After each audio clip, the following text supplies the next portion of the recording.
Esta conferencia va a tratar sobre la biografía de uno de los vecinos más relevantes que ha tenido la ciudad de Lima a lo largo de su historia. Estamos hablando del cuarto marqués de Torre-Tagle, José Bernardo de Tagle y Portocarrero, segundo presidente de la República del Perú, y que, como podrán apreciar conforme vaya avanzando la exposición, tuvo un final trágico, ¿no? Y que la historia, de alguna otra manera, no ha sabido reconocerle su contribución en el proceso de nuestra independencia. ¿Sí? Esta conferencia está centrada justamente en el ciclo de conferencias denominada Los Jueves de Lima, que organiza la gerencia de ProLima para dar a conocer los aportes, tanto históricos como patrimoniales, de el equipo de trabajo que viene justamente desarrollando en el Centro Histórico de Lima. He estructurado esta exposición en 5 partes. La primera, que va a tratar sobre el contexto sociopolítico, puesto que no se puede entender al personaje sin el entorno en el que vivió. La segunda parte va a tratar sobre la biografía en sí. La tercera, sobre el año 1824, un año clave en el proceso independentista peruano. La cuarta parte va a tratar sobre los acontecimientos en la fortaleza del Real Felipe entre los años 1825 y 1826, y finalmente cerraremos la presente exposición con los reconocimientos póstumos que se le han hecho al personaje en cuestión. Empezamos con el contexto sociopolítico. El año 1818 fue un año clave en el proceso independentista peruano por lo siguiente. Gobernaba en ese tiempo el virrey Joaquín de la Pezuela, primer marqués de Viluma, y el virreinato peruano estaba dividido administrativamente en 8 intendencias y una comandancia general, desde las reformas borbónicas en 1784. Un año antes, José de San Martín había cruzado los Andes y había declarado la independencia de Chile después de las victorias militares en Chacabuco y Maipú, junto con Bernardo Higgins. Ahora, ¿cuál fue la necesidad de organizar una expedición libertadora dirigida hacia el virreinato peruano? Justamente evitar una nueva reconquista que sucedió años antes en el gobierno del virrey José Fernando de Abascal, que justamente terminó con la patria vieja chilena, ¿no? Tras la batalla de Rancagua en 1814. Entonces, los chilenos estaban muy interesados en consolidar su independencia, justamente logrando la independencia peruana, ¿no? Por ello mismo se creó, con fondos propiamente de los empresarios chilenos, una escuadra que se encomendó la dirección al experimentado marino inglés Thomas Cochrane, ex 10º conde de Dundonald, para hacer justamente un trabajo de reconocimiento de las costas del virreinato peruano. Normalmente, cuando uno habla de la expedición libertadora, cree que fue la primera, desembarcaron en Pisco, en Paracas, sin antes haber hecho un reconocimiento del terreno, ¿no? Entonces, sí, un año antes, el año 1819, fue justamente año de correrías, de viajes de exploración en toda la costa del virreinato. En las imágenes pueden apreciar justamente cuál era el mapa político del virreinato peruano. Como les mencioné, constaba de 8 intendencias: la intendencia de Trujillo al norte, la intendencia de Tarma, la intendencia de Lima, Huancavelica, Huamanga, Arequipa, Cusco, Puno, y la comandancia general de Maynas, que era prácticamente toda la selva, la Amazonía peruana, ¿no? Para ese tiempo, 1818, era un terreno casi inexplorado, ¿ya? Al costado está justamente el retrato del virrey Joaquín de la Pezuela, primer marqués de Viluma. Como les mencioné, el año 1819 fue un año clave para la expedición libertadora, puesto que Sir Lord Thomas Cochrane empezó sus viajes de reconocimiento y El 5 de abril de 1819 desembarcó en el pueblo de Supe, aquí en el norte chico, y justamente bajo el amparo de la fuerza naval que representaba, los vecinos dieron el primer grito de, entre comillas, de libertad, ¿no? Proclamaron su independencia, emocionados, entusiasmados justamente con la presencia de los marinos ingleses y chilenos, ¿no?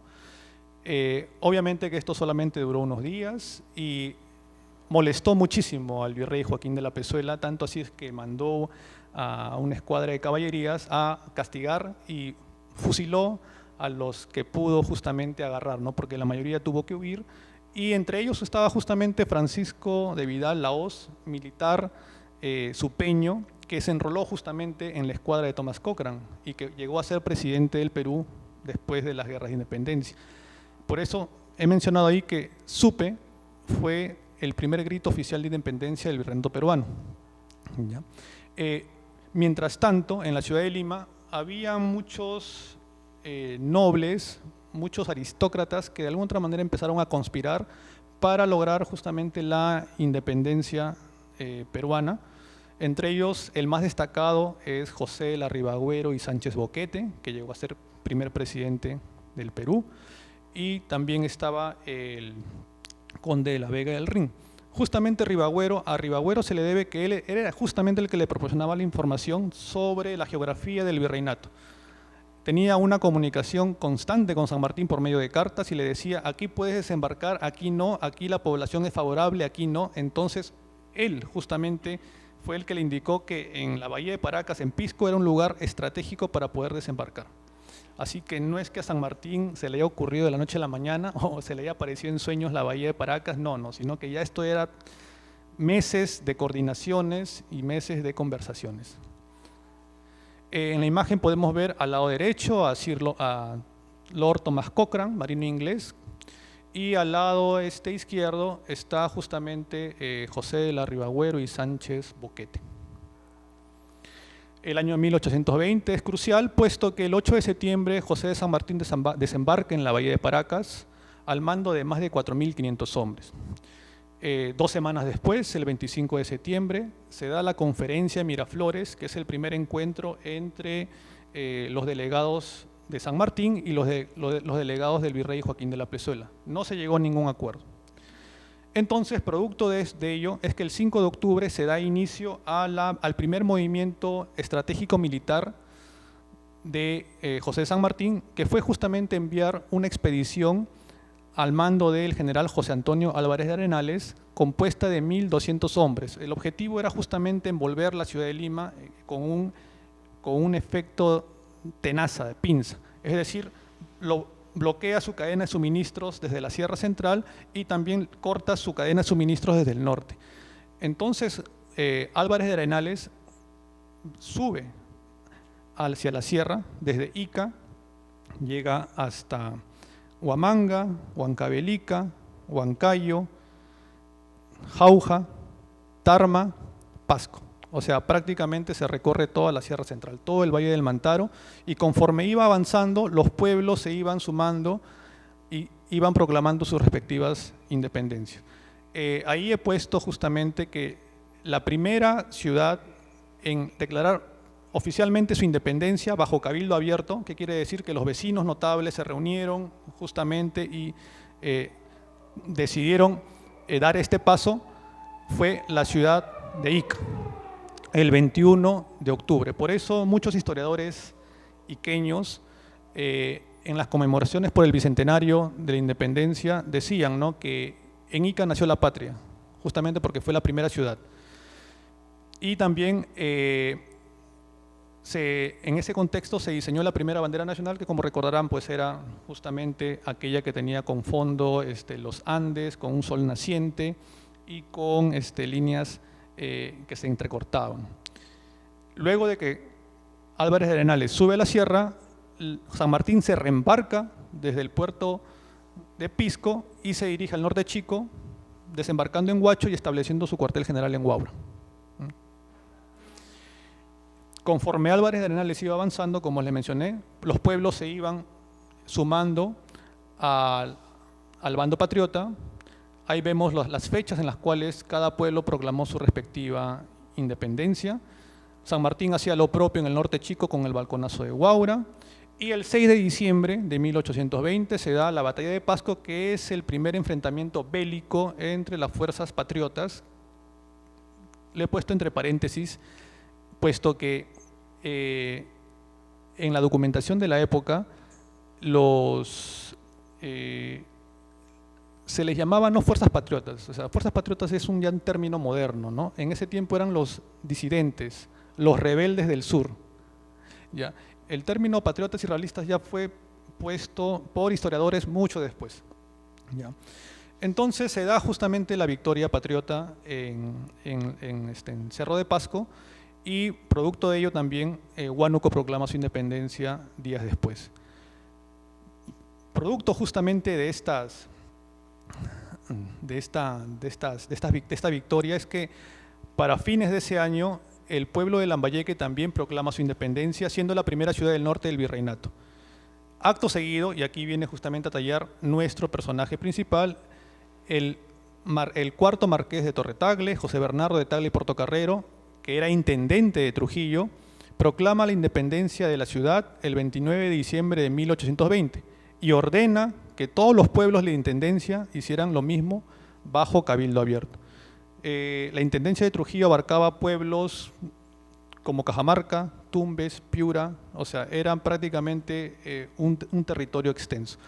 En la imagen pueden apreciar el retrato del general Juan Antonio Álvarez de Arenales y el recorrido que hizo justamente en su campaña de la sierra, ¿no? Es justamente la flechita roja que pueden ver cómo se desembarca en la Bahía de Paracas y acto seguido suben hacia la sierra y van avanzando por todo el Valle del Mantaro hasta llegar a Pasco y luego bajan por la zona de Ollón hacia el norte chico.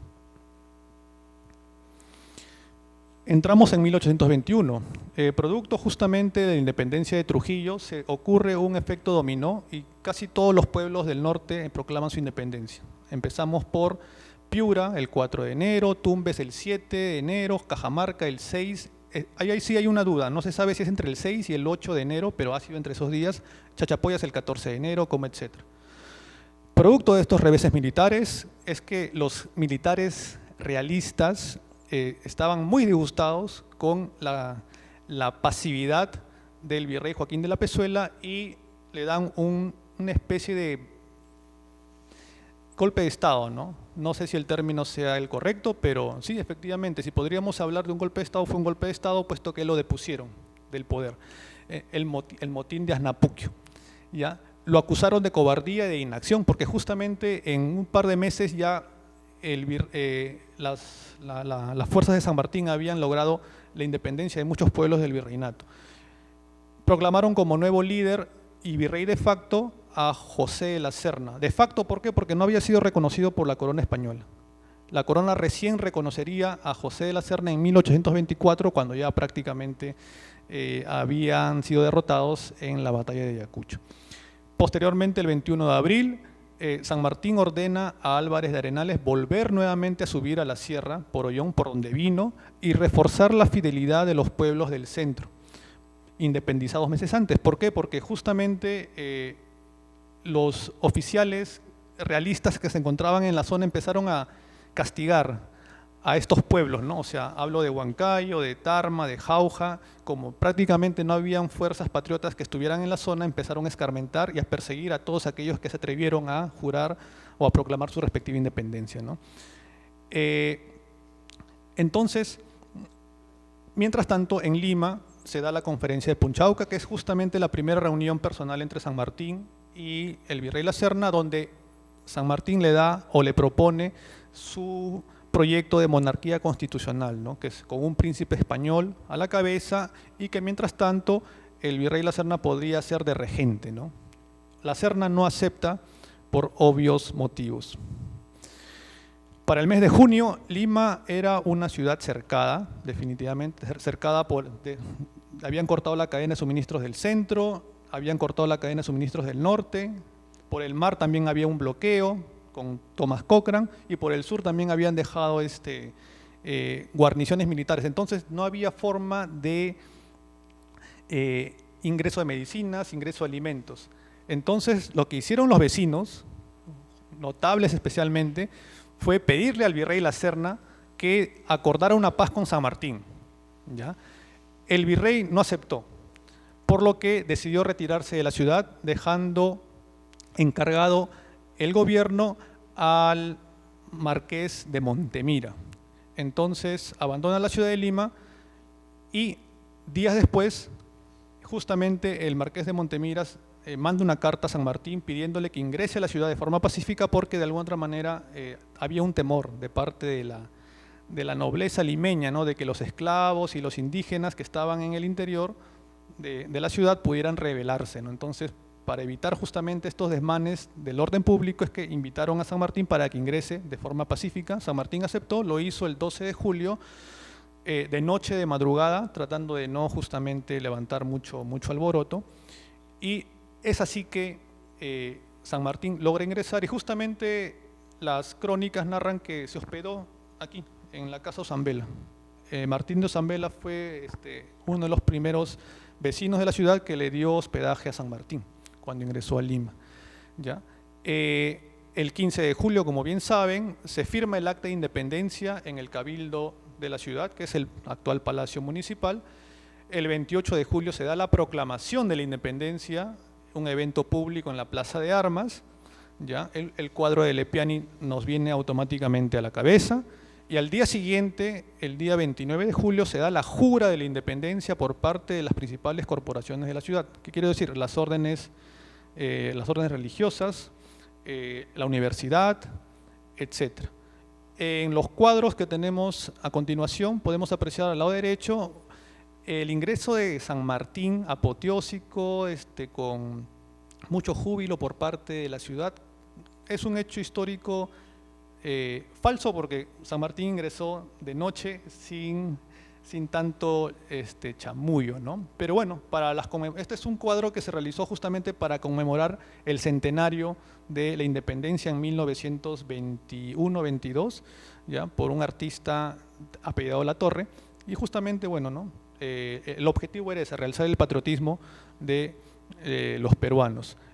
Al lado izquierdo está un cuadro que me sorprendió haberlo encontrado, que justamente se encuentra en el convento de la Merced, en el segundo nivel. Y es un cuadro reciente, es moderno, que fue mandado a pintar por los mercedarios para conmemorar el bicentenario de la independencia y la participación justamente de la orden mercedaria.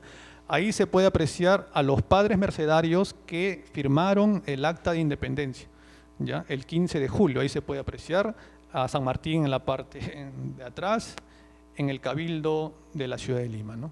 Siguiente, por favor. El 3 de agosto, San Martín se proclama protector del Perú, empieza el periodo denominado del protectorado. El 18 de agosto se crea la Legión Peruana de la Guardia, que fue el primer cuerpo militar organizado reglamentariamente en el Perú. Estamos hablando de un cuerpo militar propiamente compuesto por peruanos. Su primer jefe fue el Marqués de Torretagle. El 10 de septiembre, José de Canterac, uno de los principales oficiales realistas, desciende a la costa en dirección al Callao. La ciudad de Lima se prepara para defenderse, pero San Martín no ataca. San Martín no atacó justamente por temor a que los vecinos que simpatizaban con los realistas aprovechasen ese doble frente y pudieran atacarlos por la retaguardia. Eso fue lo que él dijo. Sin embargo, la plebe limeña se desilusiona mucho y sus mismos generales empezaron a cuestionarlo. Días después, Canterac regresa a la sierra, llevándose todo el material bélico, pertrechos militares del Real Felipe, y días después, José de la Mar, que era el que estaba encargado justamente de la administración de los castillos, lo entrega al bando patriota y se cambia de bando. Así que esta figura es muy común. Militares que se cambian de bando y que regresan, o sea, igual también pueblos que proclaman su independencia y luego vuelven a ser realistas. O sea, para ese contexto las cosas eran muy movidas, ¿ya? Se crea la Orden del Sol, como bien saben, fue tratando de imitar estas condecoraciones que daba justamente Napoleón en Francia, y se convoca la elección de miembros para un Congreso Constituyente a futuro, ¿no? El 5 de noviembre, la audiencia del Cusco invita al virrey La Serna a establecer su cuartel general en la ciudad imperial, ¿ya? Para ese entonces, cuando el virrey sale de Lima, se posiciona en Huancayo y estaba ahí. Entonces, la audiencia del Cusco le dice, no, tú no puedes estar ahí porque Huancayo no es digna de tenerte, ¿no? O sea, nosotros los cusqueños, esta es la ciudad, este es el suelo de los incas, tú mereces estar acá. Y el virrey acepta la invitación y es por eso que llega el 29 de diciembre y se va a establecer en el Cusco hasta el final de las guerras de independencia. A continuación, un plano de la ciudad de Lima de 1821, bueno, fue, ¿cómo se llama?, mandado a elaborar al ingeniero José Barbagelata, ¿ya? Y en el cual se pueden apreciar cómo estaban amuralladas, ¿no?, la ciudad de Lima, ¿ya? Y las principales manzanas, ahí podemos apreciar más que todo Aldamero de Pizarro, ¿no? La zona de Barrios Altos todavía está por poblarse. Se puede apreciar ahí el cercado de indios, el cercado de indios, pero todavía está por poblarse esa zona de la ciudad. El año 1822, José de San Martín confía el mando supremo del Perú al cuarto marqués de Torretagle con el título de supremo delegado. Todavía no existía la figura del presidente para nada. Se crea la Sociedad Patriótica, que justamente fue para condecorar a todos los vecinos notables de la ciudad que de alguna otra manera estaban contribuyendo a la causa sanmartiniana. El 7 de abril del año 22 se da el desastre de la Mancacona Ica. ¿Qué pasaba? Que San Martín de alguna otra manera estaba siendo presionado por los militares peruanos para que le dieran más protagonismo. Entonces, ellos le decían, no, tú eres de alguna otra manera un extranjero, ¿no? Entonces, nosotros queremos participar, ser los principales protagonistas de nuestra propia independencia. Entonces, San Martín, para no quedar mal con los oficiales peruanos, encarga a Domingo Tristán y Moscoso y Agustín Gamarra que vayan justamente hacia el sur a posicionar y ganar justamente terreno a los realistas. Pero José de Canterac, un experimentado oficial realista, se les adelanta y los embosca justamente en la hacienda Macacona, ubicada en Ica. ¿Cuál fue el resultado? 1000 prisioneros patriotas y una cantidad de pertrechos bélicos incautados. Esto fue un desastre, puesto que lo puso en aprietos a San Martín. Si bien es cierto, San Martín ya estaba pensando en pedir apoyo a Bolívar en el norte, ya con esto sí, ya fue definitivo. Esto fue la gota que derramó el vaso y lo motivó justamente a buscarlo. En el norte, por esas fechas, se daba justamente la victoria en la batalla de Pichincha, que significó la independencia de la audiencia de Quito, con apoyo peruano a cargo de Andrés de Santa Cruz. Justamente por ello, un mes después, Bernardo de Monteagudo, principal ministro de San Martín, le pide apoyo a Antonio José de Sucre para que nos devuelva el favor que le hicimos mandando 2500 soldados. Sin embargo, Bolívar, ni tonto ni perezoso, se anexó Guayaquil a la Gran Colombia antes de que San Martín pudiera llegar justamente a entrevistarse con él.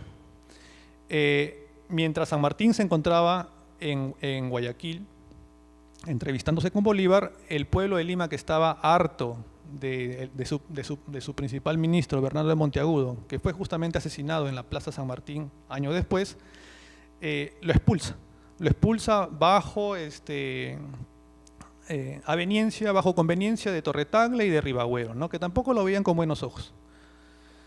El 20 de septiembre se instala el primer Congreso Constituyente bajo la orden de San Martín, puesto que cuando San Martín regresa de Guayaquil y se da cuenta que depusieron a Bernardo Monteagudo, como que sintió esa jugada política como algo muy personal, como que ya la ciudad de Lima le había quitado el apoyo a su proyecto. Entonces decidió instalar el primer Congreso y de ahí al día siguiente se retiró del virreinato peruano para no regresar más. En este primer Congreso Constituyente se formó un triunvirato a cargo de José de la Mar, Manuel Salazar Ibaquijano y Felipe Antonio Alvarado. Nombraron a San Martín fundador de la Libertad del Perú, con grado de capitán general y pensión vitalicia, pensión que sería cobrada años después, cuando Ramón Castilla asume justamente el gobierno y cuando hay ingresos producto del boom guanero, ¿no? El auge guanero, recién se le puede dar como una jubilación a San Martín, que estaba en Francia, ya con una edad bastante avanzada. El 10 de octubre zarpa del Callao la primera expedición a puertos intermedios liderada por el general Rudecindo Alvarado con más de 5.000 hombres. Desembarcó en Arica a fines de noviembre, ocuparon Tacna en diciembre y William Miller, que era un militar británico, inglés, criticó duramente al general Alvarado puesto que era muy lento y muy dubitativo para tomar decisiones. Entonces esto permitió que las fuerzas realistas lograsen agruparse. Una pausa, ahí podemos apreciar justamente el lugar donde se instaló el primer Congreso Constituyente, que es, efectivamente, el local primigenio de la Universidad Nacional de San Marcos, que estaba en la plazuela, en la Plaza de la Inquisición, actual Plaza Bolívar.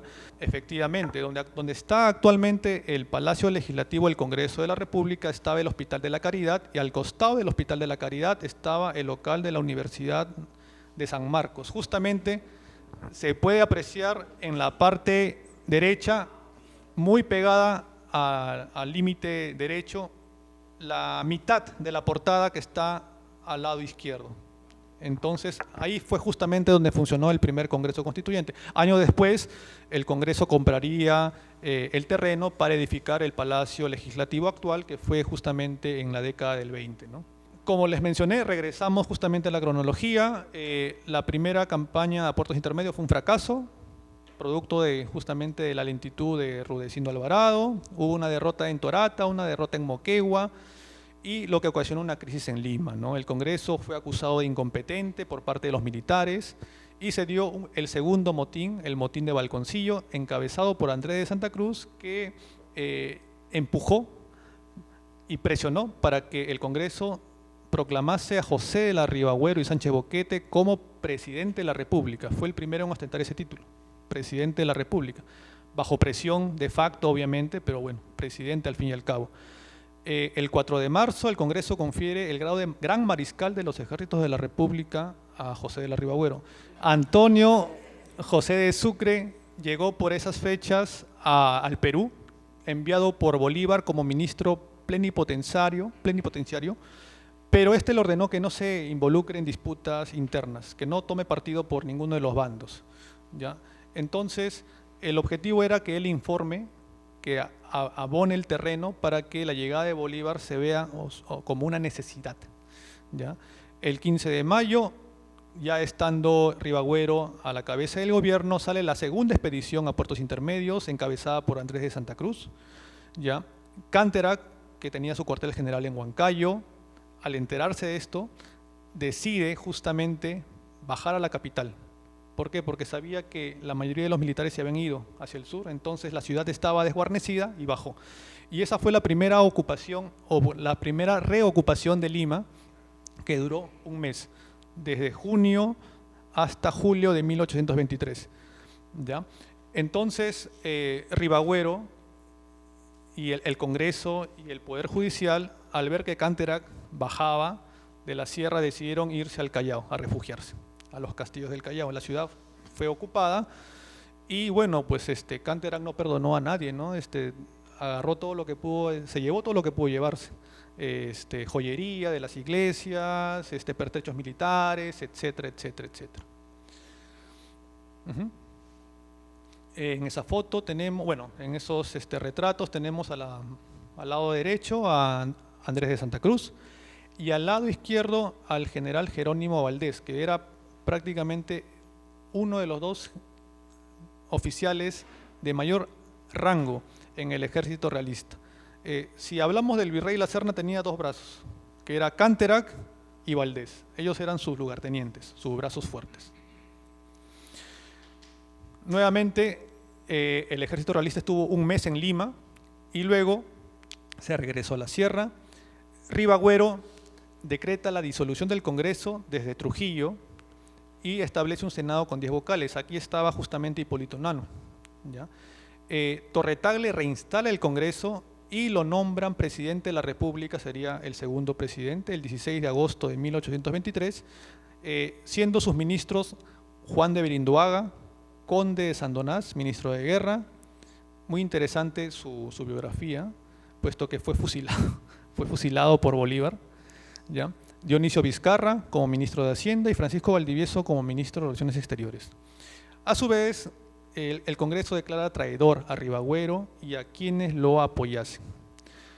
Mientras esto sucedía en Lima, en el sur, en Cepita, a orillas del lago Titicaca, Andrés de Santa Cruz lograba una victoria pírrica contra Jerónimo Valdés. ¿Por qué pírrica? ¿Por qué? Porque, si bien es cierto, ganó la batalla, pero tuvo que retroceder y tuvo que abandonar todas las posiciones que había logrado obtener. Tanto así que las fuerzas realistas lograron reagruparse rápidamente y Santa Cruz tuvo que bajar precipitadamente hacia la costa para reembarcarse a la ciudad de Lima. Bolívar llega al Perú en ese contexto, el 1 de septiembre a bordo del bergantín Chimborazo. Es recibido con los máximos honores en el Callao por Torre Tagle.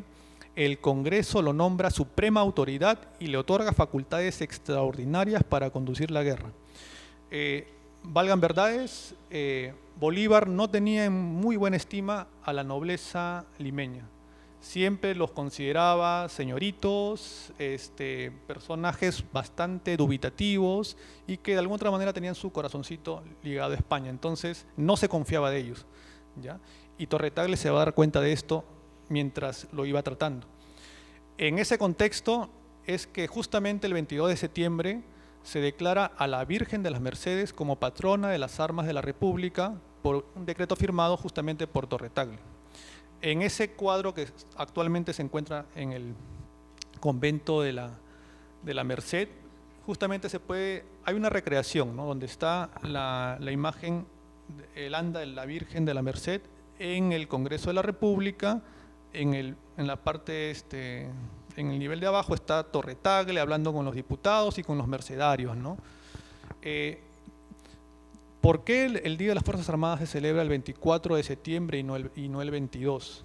¿Ya? ¿Por qué? Porque el 24 de septiembre de 1921, en la presidencia de Augusto B. Leguía, se corona a la Virgen de las Mercedes y se le entrega su cetro, ¿no? ¿Ya? Por favor.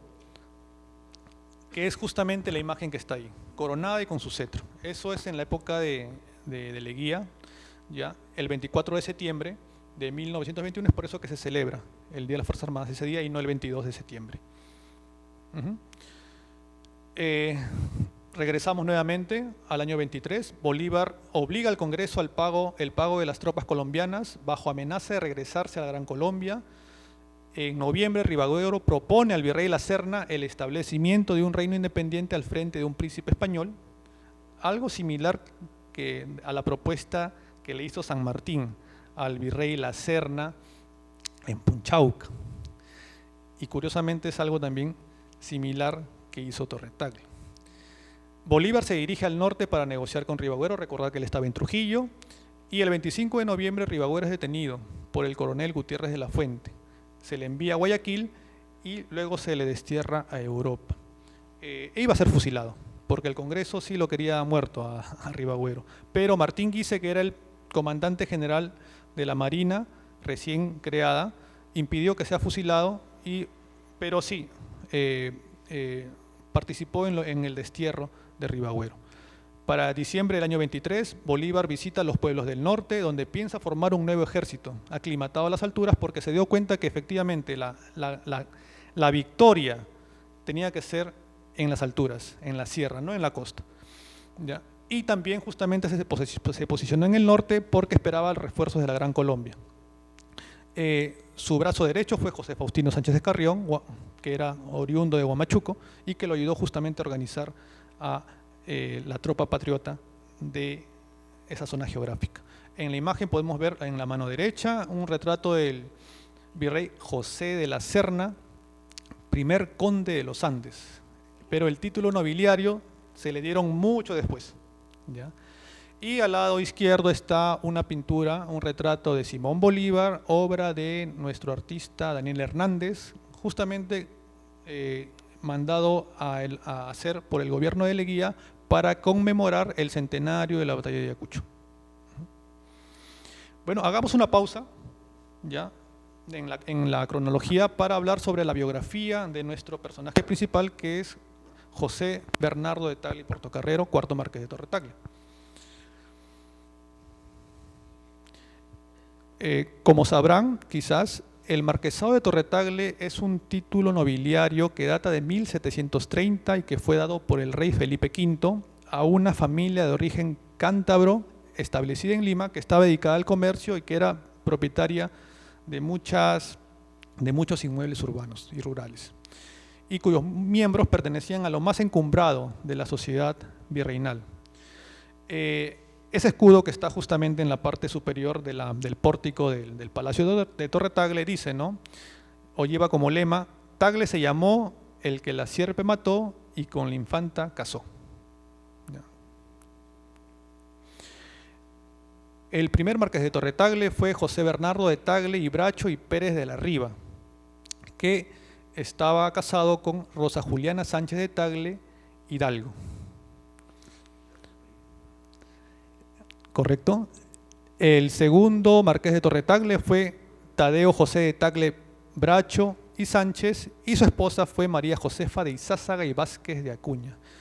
Recordar que para la época las familias aristocráticas de la ciudad de Lima se casaban entre ellos, ¿no? Era una forma endogámica de, exactamente, ¿no?, de conservar su riqueza, expandirla, y también de alguna otra manera era evitar que personas que no pertenecían a su círculo social pudieran de alguna otra manera involucrarse con ellos, ¿no? El tercer marqués de Torre Tagle fue José Manuel de Bracho e Izázaga, que estaba casado con María Josefa de Portocarrero y Zamudio. Y finalmente llegamos al cuarto marqués de Torre Tagle, José Bernardo de Tagle y Portocarrero, que estaba casado en segundas nupcias con Mariana Micaela de Echevarría de Santiago y de Ulloa, exactamente, que era pariente de Bernardo O'Higgins. Ya lo explicaremos. José Bernardo nació el 21 de marzo de 1779 en Lima, fue limeño. Su padre fue, como le mencioné, José Manuel de Tagle Bracho y Izázaga, teniente coronel del Regimiento de Dragones de Lima y heredero del marquesado de Torre Tagle.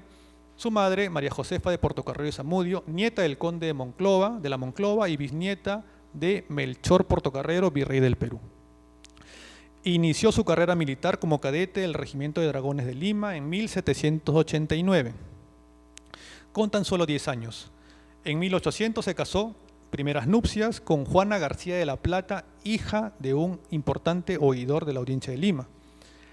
Al año siguiente sucedió a su padre como cuarto marqués de Torre Tagle y heredó el cargo de comisario de Guerra y Marina de la importante fortaleza del Callao.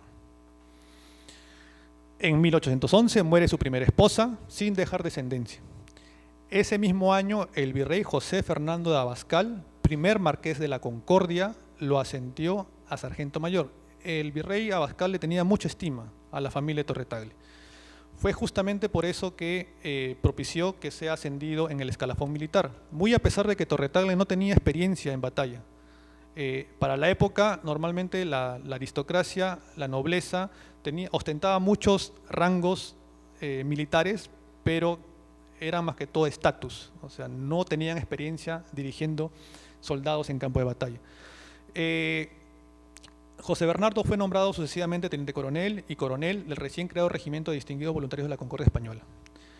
Durante este tiempo, José Bernardo entró en contacto con algunos nobles liberales de Lima que abogaban por reformas y que luego se convirtieron en conspiradores contra la administración virreinal, como José de la Ribagüero y el conde de la Vega del Rin. Recordar que estos dos personajes fueron los que estuvieron en contacto directamente con San Martín, ¿no?, propiciando que llegase al virreinato. Producto de ello, el virrey Abascal gestionó su elección como diputado de Lima a las Cortes de Cádiz en marzo de 1813 y fue enviado a España. El texto es un poco largo, voy a ser sucinto. Bueno, en Cádiz José Bernardo defendió la independencia de América. Durante el tiempo que estuvo ahí pidió que se le encargase una intendencia, principalmente las de Tarma o Trujillo en el norte, pero solamente le concedieron la intendencia de La Paz, que estaba en el Alto Perú, actual Bolivia. Ya, años después fue nombrado caballero de la Orden de Santiago y ascendido al grado de brigadier del ejército. Torre-Tagle regresó en 1819, acá, al virreinato, y el virrey La Pezuela le impidió ejercer el cargo de intendente de La Paz por un motivo, porque La Paz era una zona muy caliente, militarmente hablando. La Paz era de alguna otra manera la barrera que impedía que los argentinos, bueno, los del virreinato del Río de la Plata pudieran llegar al virreinato peruano. Entonces, no podías tú poner en una posición estratégica tan importante a alguien que no tenía experiencia militar. Por más grados que tenga, por más títulos que hubiese obtenido, por favores políticos, no podías correr el riesgo de vulnerar la seguridad del virreinato a una persona inexperimentada, ¿no? Entonces, a cambio de ello, el virrey lo nombró primero su ayudante de campo y luego le dio la intendencia interina de Lima, ¿no? Ese mismo año, 1819, el marqués contrajo segundas nupcias con Mariana Micaela de Echevarría y Santiago de Ulloa, con quien tuvo 4 hijos. Un año después, en 1820, fue nombrado intendente de Trujillo, justamente el año que San Martín llegó a las costas del virreinato en la bahía de Paracas. San Martín desembarca en Pisco en septiembre y desde que se desembarcó empezó a remitirle cartas a Torre-Tagle invitándolo a que se una justamente a la causa patriota. Todos los biógrafos que he podido consultar de Torre-Tagle mencionan que tenía una personalidad bastante singular. Torre-Tagle era un personaje que no tenía férreas convicciones, o sea, dudaba mucho, lo pensaba demasiado, ¿no? Era bastante temeroso con dar un paso trascendental. Entonces, bueno, San Martín lo convenció para que se sumase a su causa y efectivamente el 29 de diciembre de 1820, siguiendo el ejemplo de la independencia de Lambayeque, proclamó la independencia de Trujillo y ordenó como intendente que todos los pueblos de la jurisdicción también hiciesen lo mismo. ¿Ya? Luego, tras la proclamación de la independencia, en julio del 21 por San Martín, José Bernardo fue nombrado inspector general de la Guardia Cívica y comandante en jefe de la Legión Peruana de la Guardia, como les mencioné hace unos minutos. Era tanta la cercanía con San Martín que fue designado miembro del Consejo de Estado y nombrado fundador de la Orden del Sol en calidad de vicepresidente. Además, esto es algo que no se ha podido constatar de todo con las fuentes documentales. Se menciona que en ese periodo San Martín llegó a ser el padrino de uno de sus hijos de Torre-Tagle, el padrino de bautizo.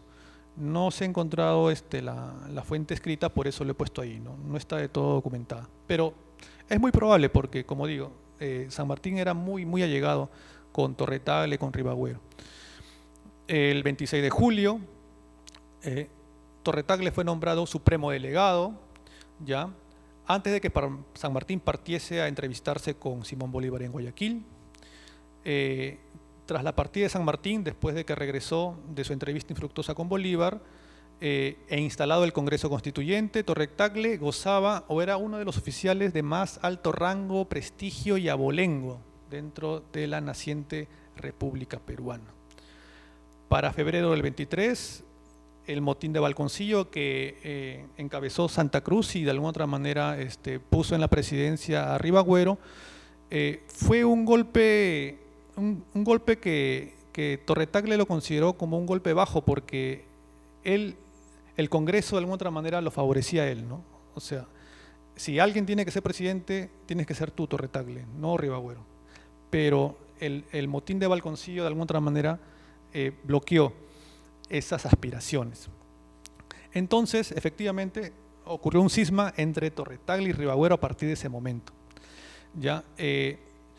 Torre-Tagle, una vez que el Congreso depuso a Ribagüero, nombró justamente por ello a Torre-Tagle como presidente, ¿ya? Y de alguna otra manera la llegada de Bolívar nuevamente lo opacó. Torre volvió a estar en el segundo lugar, ¿no? En la toma de decisiones. Ya. Su relación con el general venezolano no fue buena desde el principio porque, como les dije, Simón Bolívar venía con muchos prejuicios para con la nobleza virreinal limeña. Llegamos al año 1824, que es un año muy decisivo, ¿ya? Puesto que en este año se definió la independencia del Perú y de todo Sudamérica. Para enero del 24, todo parecía augurar de que la victoria realista era una cuestión de tiempo. ¿Por qué? Porque prácticamente los patriotas controlaban solamente Lima y la intendencia de Trujillo. Lo demás, prácticamente todo el sur del virreinato peruano estaba bajo poder realista. El virrey José de la Serna con sus generales José de Cánterac y Jerónimo Valdés controlaban el 65% del virreinato. Entonces la moral patriota está muy, muy baja, ¿ya? Y Bolívar se encontraba, como les mencioné, en el norte, estaba enfermo en Pativilca, y Lima resistía el gobierno patriota a duras penas, ¿no? Entonces, si había que hacer una apuesta en enero del 24, las de ganar se la llevaba el ejército realista. Torre designa a Juan de Berindoaga, conde de Sandonás, su ministro de guerra, para que sea el negociador ante el virrey La Serna. ¿Qué pasa? Que Bolívar necesitaba ganar tiempo, ¿ya? Bolívar estaba enfermo en el norte, como lo mencioné, y esperaba la llegada de las tropas colombianas, de los refuerzos de la Gran Colombia, pero Bolívar temía de que el virrey se adelantase y avanzase a su encuentro, y no podía de alguna otra manera hacerle frente porque no contaba ni con las fuerzas ni con el equipo para poder repeler un ataque del virrey. Entonces le dice a Torre como entrevístate o manda a un mensajero para que le hagas llegar una propuesta al virrey, diciendo que, al igual que José de la Riva Agüero, ¿no?, que quieres de alguna otra manera un armisticio para la instauración de un gobierno, de una monarquía constitucional con un príncipe español y lo mismo, ¿no? Pero que sea como que algo que nace de ti, algo tuyo. Torre desconfiaba, y eso está en las fuentes, ¿ya? Incluso le pidió a Simón Bolívar, le dijo, ya, yo hago todo lo que tú quieras, pero por favor, que quede constado en documento. Y Simón Bolívar no aceptó. Aún así, de alguna otra manera, Simón Bolívar estaba en un puesto, en un rango superior a Torre y Torre designó a Juan de Berindoaga para que llevase o para que realizase esa misión. Llegó a Jauja y se entrevistó con el general Monet. Ya no llegó a entrevistarse con el virrey La Serna. La respuesta fue negativa, ¿ya? Pero sin embargo le dio tiempo a Bolívar para de alguna otra manera poder sumar más fuerzas al ejército patriota que se estaba formando en la zona de Cajamarca, Huamachuco, en el norte. Para febrero, un nuevo revés para las fuerzas patriotas. Las tropas argentinas que estaban custodiando los castillos del Callao se rebelan por la falta, por los pagos atrasados, ¿ya? Aquí destaca el sargento Moyano. Eran argentinos que habían llegado con San Martín. San Martín ya no estaba, y de alguna otra manera con la llegada de Bolívar los argentinos pasaron también a un segundo, tercer plano. Primero eran los colombianos y después, ¿no? Entonces, Torre como presidente de la República hizo los esfuerzos y las gestiones para poder pagarles sus sueldos atrasados, pero obtuvo negativas del Congreso. Entonces, se rebelaron, liberaron a todos los prisioneros realistas que estaban en los castillos del Callao, y prácticamente entregaron la fortaleza, ¿no? Ya, Torre como lo menciona ahí, no pudo evitar la pérdida de las fortalezas del Callao, el Real Felipe, en fin, y Simón Bolívar, eso sí no se lo perdonó. Dijo, tú te has confabulado con ellos, tú has estado detrás de ellos, ¿ya? Entonces, una vez que ocurre la sublevación del Callao. Ramón Rodil, oficial realista que estaba en Ica, ni tonto ni perezoso, se embarcó rumbo justamente al Callao. Monet, que se encontraba justamente en Huancayo, bajó hacia el Callao. Se encontraron en Lurín y en fuerzas conjuntas se dirigieron uno hacia Lima y uno hacia el Callao.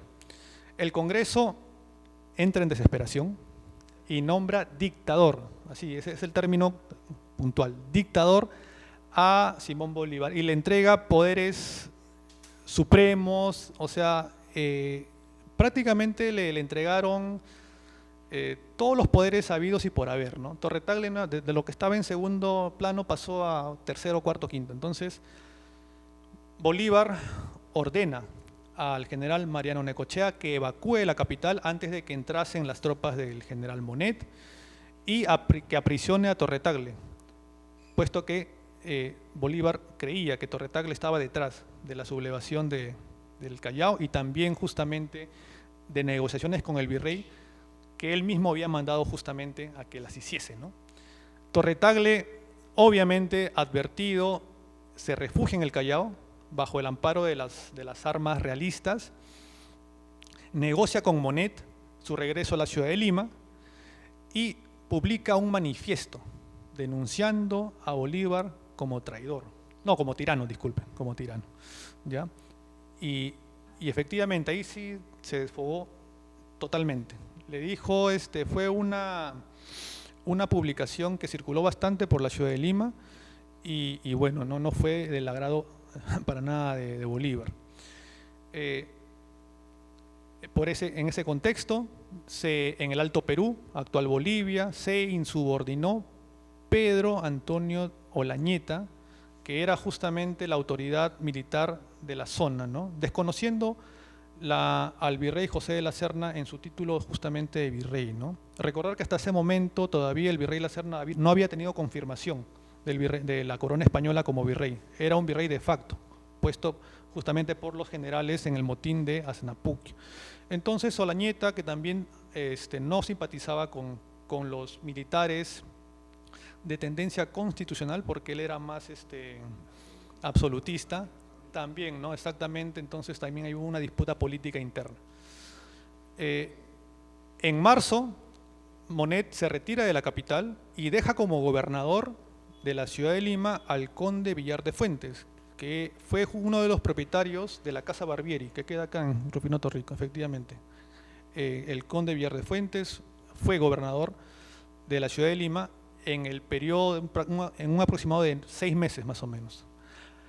Bolívar ordena el sitio del Callao y fusilar a todos los oficiales peruanos que no siguiesen sus órdenes. Recuerda que tenía poderes absolutos como tirano. Entre abril y mayo llegaron los refuerzos que tanto estaba pidiendo Bolívar desde la Gran Colombia al norte del virreinato peruano. Siguiente, por favor. En junio, Bolívar ordena avanzar las tropas patriotas por todo el callejón de Huaylas, o sea, bajaron desde Cajamarca, Huamachuco, por el callejón de Huaylas, Carhuaz, Huaraz, Pasco. Ya. José de Canterac, que se encontraba justamente en su cuartel general en Huancayo, pide refuerzos al virrey La Serna, pero no se las da. ¿Por qué? Porque prefiere enfrentar a Olañeta en el sur. Ya, entonces mandó al oficial, a Jerónimo Valdés, para que enfrentase a Olañeta en el sur, en vez de mandar refuerzos a Canterac, que se encontraba justamente en el norte, en Huancayo, ¿no? Recordar que La Serna estaba en el Cusco. En agosto, Bolívar se aproxima a Pasco con más de 7.000 soldados, muchos de ellos colombianos. Canterac decide avanzar, ya no espera más los refuerzos que está pidiendo, decide avanzar con la caballería y la infantería para darle el encuentro. Y es ahí justamente donde se da la batalla de Junín, a orillas del lago Chinchaycocha, ¿ya? Se empleó solamente la caballería y bueno, fue una victoria patriota contra todo pronóstico, ¿no? Todos saben justamente el papel de Andrés Rázuri, que desobedeció la orden que le dio Bolívar de la retirada, decidió atacar por retaguardia y bueno, pues no, por obra y gracia del Espíritu Santo, llegó justamente a hacer una victoria patriota. Canterac no lo podía creer, ¿ya? ¿Por qué? Porque en su parte de batalla de José de Canterac menciona que él estaba de alguna otra manera convencidísimo de que la caballería realista era muy superior a la caballería patriota y de que la victoria era casi un hecho asegurado, ¿no? Y decide retroceder. Prácticamente conforme el ejército patriota va avanzando por el Valle del Mantaro, él no se detiene, no da batalla, no encara pelea y sigue retrocediendo. Entonces el virrey ordena a Jerónimo Valdés, que se encontraba en el Alto Perú combatiendo la Ñeta, regresar para fusionar nuevamente el ejército realista y poder hacer frente a Bolívar, ¿ya? Y es justamente ahí donde se da la batalla de Ayacucho. Bolívar avanza victorioso por todos los pueblos del Valle del Mantaro, llegando hasta Ayacucho, donde estableció su cuartel general. Pero mientras eso pasaba en los Andes, en la sierra, en Lima la vida social continuaba bajo la administración realista. La noticia de la derrota en los campos de Junín aterrorizó terriblemente a la élite nobiliaria limeña. ¿Ya?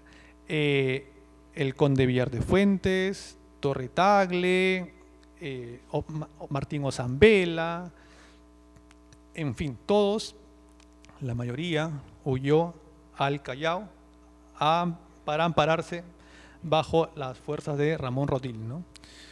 Entre septiembre y noviembre el ejército patriota se posicionó de la Sierra Centro-Sur, como les mencioné, estableció su cuartel general en Ayacucho. Bolívar dejó ahí a Sucre para regresar a la capital y recuperar Lima. Entonces, a inicios de diciembre, el ejército patriota retoma la ciudad. Bolívar en ese momento ordena embargar todas las propiedades de los que se encuentran refugiados en el Callao. Es por eso que el Palacio de Torre Tagle fue embargado. La familia, los descendientes tuvieron que hacer juicios al Estado para recuperar esa propiedad. Mientras eso sucedía en Lima, ocurre la batalla de Ayacucho el 9 de diciembre, la capitulación de Ayacucho. Los generales realistas, justamente producto de esa derrota, serían denominados los ayacuchos en España, como un término despectivo. Abandonan el virreinato rumbo a la península por el puerto de Quilca, Arequipa. No regresaron por Lima. La audiencia del Cusco proclama virrey del Perú a Pío Tristán y Moscoso. ¿Ya? Exactamente, él acepta, pero días después reconoce la capitulación de Ayacucho, puesto que no tenía fuerzas para hacerle frente al ejército patriota. ¿Ya? Agustín Gamarra, a la vanguardia del ejército, ingresa a la ciudad imperial. Por cierto, Gamarra era cusqueño, el 24 de diciembre, en vísperas de Navidad prácticamente. Y según las fuentes, tuvo un recibimiento apoteósico, fenomenal, ¿no? Con portadas y demás. Hablemos de lo que pasaba en las fortalezas del Real Felipe entre los años 25 y 26. Como les mencioné, la autoridad encargada era el brigadier Ramón Rodil, que obviamente desconoció la capitulación de Ayacucho, lo que dio inicio al segundo sitio de las fortalezas del Callao. El primer sitio se dio justamente antes de que José de la Mar entregase los castillos. Este sería el segundo sitio del Callao, a cargo del general Salom. Mientras tanto, el Congreso se reinstalaba y le abría juicio por traición a José de la Ribagüero, al marqués de Torre Tagle, que estaba en el Real Felipe, a Diego de Aliaga, conde de San Juan del Lurigancho, que también estaba en el Real Felipe, a Juan de Berindoaga, conde de Sandonás, que también estaba en el Real Felipe. Rodil, conforme pasaban los meses, empezó a recortar los suministros, los alimentos a los civiles que estaban en el castillo. Es más, incluso expulsó a varios de ellos. Muchas familias murieron por hambruna, por enfermedades, y es en ese contexto que el 25 de septiembre de 1825, exactamente hace 200 años, un día como hoy, es que fallece el cuarto marqués de Torre Tagle, José Bernardo de Tagle y Portocarrero, víctima del escorbuto, que es una enfermedad que prácticamente da por inanición, por hambre. ¿Ya? Murió junto con su esposa y su hijo recién nacido. Así es como murió el segundo presidente del Perú.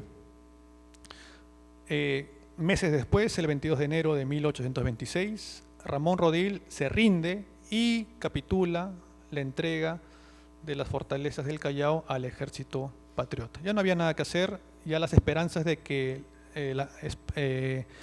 la península enviase una expedición naval ya se había disipado, entonces bueno, no le quedó otra más que capitular.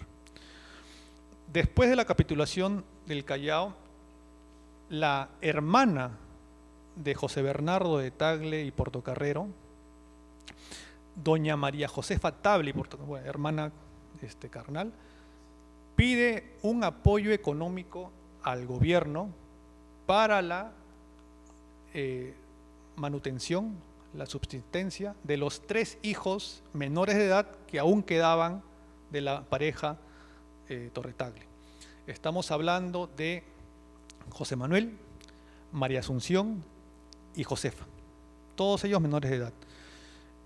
Todo esto mientras, como digo, la familia iniciaba los trámites legales para recuperar todas las propiedades que Bolívar había embargado a la familia de los Torre Tagle, ¿no? Justamente en ese documento, que lo pude obtener del Archivo General de la Nación, es la carta que envió la hermana del Marqués de Torre Tagle al Supremo Gobierno pidiendo justamente este apoyo económico, ¿no?, para mantener a los 3 hijos menores de edad de la pareja que había fallecido en el Callao. Años después, una de las hijas, Josefa, es la que iba a asumir el marquesado de Torre Tagle como quinta marqués o marquesa de Torre Tagle, contrayendo segundas nupcias con Manuel Ortiz de Ceballos García en 1842. Es a partir de ese momento que los Ortiz de Ceballos agarran la rama justamente de los Torre Tagle, ¿no? Para la década de 1850, los descendientes de la pareja que había fallecido justamente en los Cayos gestionaron el traslado desde la capilla del Real Felipe, donde habían sido enterrados José Bernardo y su esposa, hacia el cementerio Presbítero Maestro. Específicamente creo que es el año 1853 en donde se trasladaron los restos. Finalmente, vamos a hablar de los reconocimientos póstumos que tuvo el cuarto marqués de Torre Tagle. En la foto vemos justamente las conmemoraciones por el bicentenario de la independencia que han sido hace 5 años atrás, en plena pandemia. La familia Ortiz de Ceballos gestionó la exhumación de los restos de José Bernardo de Tagle y Portocarrero junto con su esposa hacia la ciudad de Trujillo en el mes de diciembre del año 2020. El objetivo era que en la conmemoración del bicentenario de la independencia de Trujillo estuviese justamente ahí el marqués de Torre Tagle junto con su esposa, ya, por justamente el papel trascendental que cumplieron, ¿no?, él como intendente. ¿Ya? Los restos del marqués fueron trasladados con honores, como se puede apreciar en la foto, desde el cementerio Presbítero Maestro hacia el Palacio de Torre Tagle. Los velaron un día, ¿ya?, y se le rindió un homenaje póstumo a cargo del presidente Francisco Sagasti. Luego fueron embarcados con vuelo directo Lima-Trujillo, siendo velados. Hubo una misa en la Catedral de Trujillo y se les enterró a ambos, uno al lado del otro, en la cripta de la catedral, ¿ya?, en reconocimiento justamente del papel que cumplieron en la proclamación de la independencia de la Intendencia de Trujillo, ¿no?, el 29 de diciembre del 2019. En la foto se puede apreciar justamente los ataúdes de ambos cuerpos que están en el Palacio de Torre Tagle, actual sede de la Cancillería, los retratos justamente, José Bernardo y María Micaela. En la foto izquierda, el presidente Sagasti, junto con en ese tiempo era presidente del Congreso, Mirta Vázquez, sí, exactamente.